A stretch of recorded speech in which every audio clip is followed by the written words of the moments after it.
अस्सलाम वालेकुम, welcome and welcome back to in my new video. So आज की वीडियो आप लोगों के लिए बहुत ज़्यादा इन्फॉर्मेटिव है बिकॉज़ आज की वीडियो में मैं आपके साथ शरारे की एक कमीज़ है मेरे पास और शरारे की जो बेल्ट है वो मैं आपके साथ इंशाल्लाह नेक्स्ट वीडियो में ज़रूर मैं आपके साथ में शेयर करूँगी। बेल्ट बहुत ईज़ी वे में मैं बनाती हूँ एंड अगर आपको स्टिचिंग नहीं आती है तो प्लीज़ आप मेरे चैनल को बस सब्सक्राइब कर लें। इंशाल्लाह मैं ज़रूर आपको टेलर बनाऊँगी और इस तरह की एम्ब्रॉयडरी वाले सूट आप जो है ना बिल्कुल भी लेने से ना घबराया करें अगर मैं आपके साथ हूँ तो।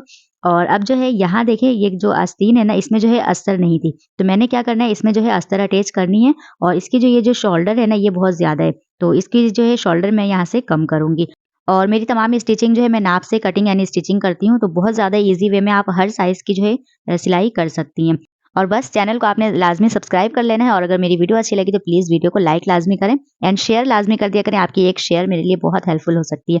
और यहाँ मेरे पास आस्तीन में लगाने के लिए ये 1 गज़ फैब्रिक है और इससे जो है मैं डोरी भी बनाऊँगी इस कमीज़ में लगाने के लिए। डोरी बहुत ही प्यारी सी मैं बनाई हूँ फ्लावर टाइप की, तो मैं ज़रूर इंशाल्लाह वो भी आपके साथ में शेयर करूँगी। एंड मेरी पिछली वीडियो में आप लोगों ने बहुत अच्छा सपोर्ट किया है मेरे साथ और मेरे न्यू सब्सक्राइबर जो हैं उनका मैं बहुत ज़्यादा दिल से शुक्रिया अदा करना चाहती हूँ। तो बहुत ज़्यादा आप लोगों का शुक्रिया, आप लोगों ने मेरे चैनल को सब्सक्राइब किया है। एंड स्टिचिंग के दौरान मैं आपके साथ बहुत ही ज़्यादा टिप्स एंड ट्रिक्स भी शेयर करती हूँ बीच-बीच में, जिसकी वजह से आपकी सिलाई में जो है बहुत ही ज़्यादा फिनिशिंग आ सकती है। तो प्लीज़ वीडियो को स्किप किए बिना ही आपने देखना है अगर आपको कुछ सीखना है तो।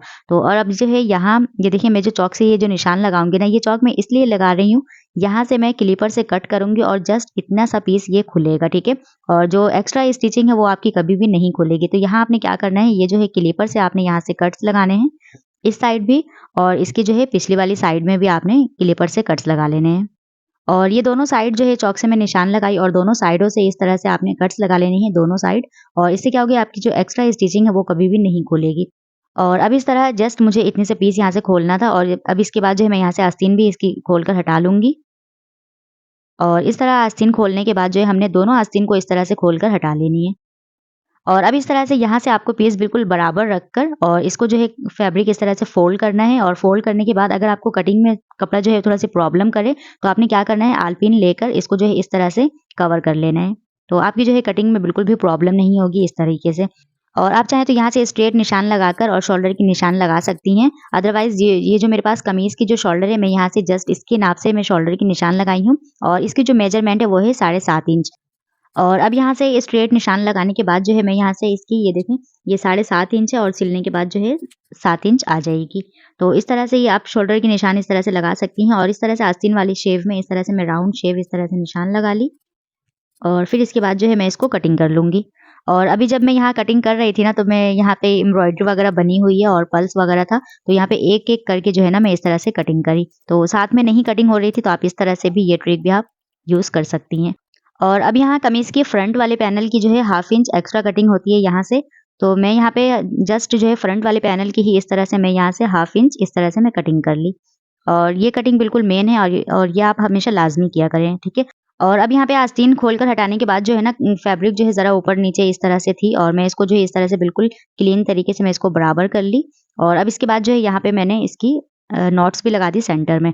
और अब इसके बाद जो है मैं यहाँ फैब्रिक की जो है 4 लेयर में रखी हूँ अस्तर की और इस तरह से दोनों आस्तीनों की लेयर जो है मैं इस तरह से कटिंग कर लेती हूँ। अच्छा मैं जो हूँ ना आपको एक-एक की नहीं बताती हूँ ना कभी भी, अगर मैं कोई 2 आस्तीन कटिंग करनी है तो मैं एक साथ ही फैब्रिक रखकर वही मेथड मैं आपके साथ शेयर कर देती हूँ। अब एक आस्तीन की मैं अलग से बताऊँगी तो सही नहीं होता है ना।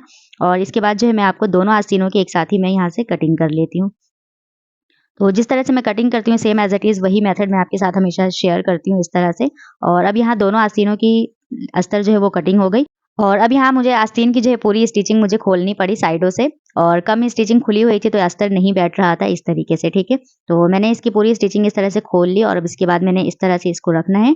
और इस तरह जो है ये बिल्कुल आसानी से अटैच हो जाएगी। और यहाँ मैं आपको एक बात बता दूँ, अगर आपकी जो है कमीज़ वाली पैनल जो है ना यहाँ से ये जो है ना कम हो रही थी, तो मैं क्या करी जो अस्तर वाली जो पीस है ना वो मैं साइडों से ज़्यादा फैब्रिक रखी और इस तरह से आस्तीन लगाने में आपको बिल्कुल भी प्रॉब्लम नहीं होगी।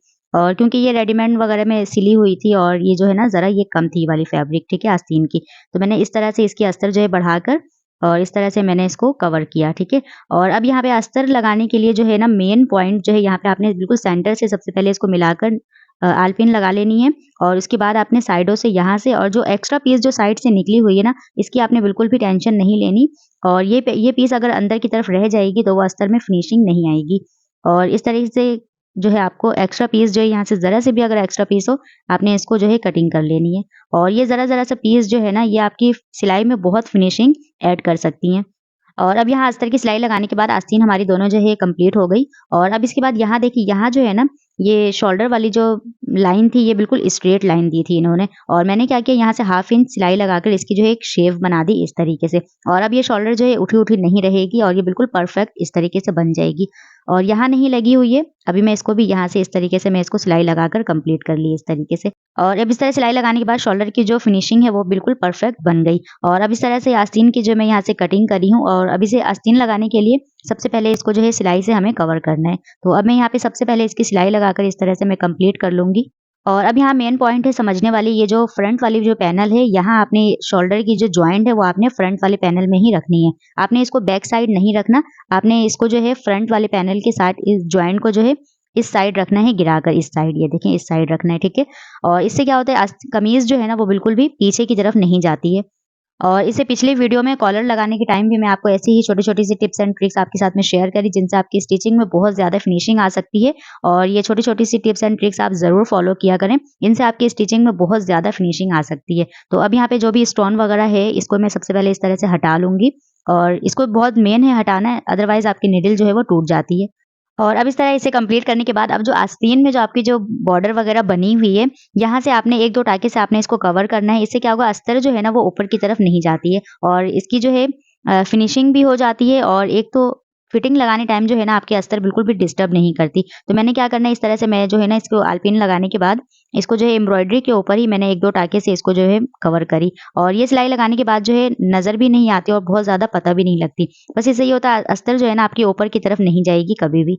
और मैं तो ये हमेशा लगाती हूँ। अगर आपको ये ट्रिक अच्छी लगी हो तो प्लीज़ मुझे कमेंट्स करके ज़रूर बताना, आपको मेरी ये ट्रिक कैसी लगी, ठीक है? और अब यहाँ आस्तीन अटैच करने के लिए आपको 1/2 इंच एक्स्ट्रा पीस चाहिए, और जिससे आस्तीन अटैच हो जाए। और अगर 1/2 इंच से थोड़ी-सी ज़्यादा में अगर स्टोन है तो ये वाली स्टोन रहेगी, अदरवाइज़ बूट अगर पार हो जाए तो ठीक है। अगर बूट नहीं हो सकती, यहाँ से गुज़ार सकती बूट, तो आपने ये स्टोन लाज़मी हटा लेना है यहाँ से। अब ये देखिए, यहाँ से 1/2 इंच से भी ये कम में ये स्टोन आ रही है, तो मैंने यहाँ से इसको ये हटा ली मैं, ठीक है, इस तरह से।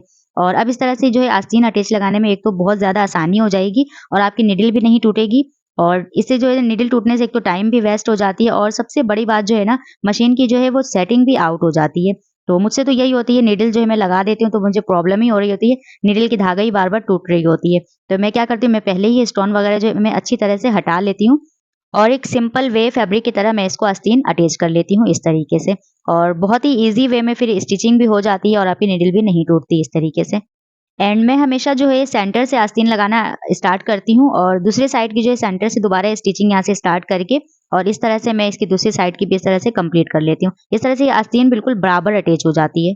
और अब यहाँ कमीज की फिटिंग के लिए मैं हमेशा नाप इस तरीके से ऊपर रख देती हूँ। आपके पास जिस भी साइज की नाप है वो आपने बस इसके ऊपर ही इस तरीके से रखना है, और थोड़ी सी प्लस पे आपने निशान लगा देनी है। अदरवाइज यहाँ जो है कमीज मेरे पास एम्ब्रॉयडरी वाली है, और मैं इसको हमेशा प्लस में ही निशान लगाती हूँ इस तरीके से।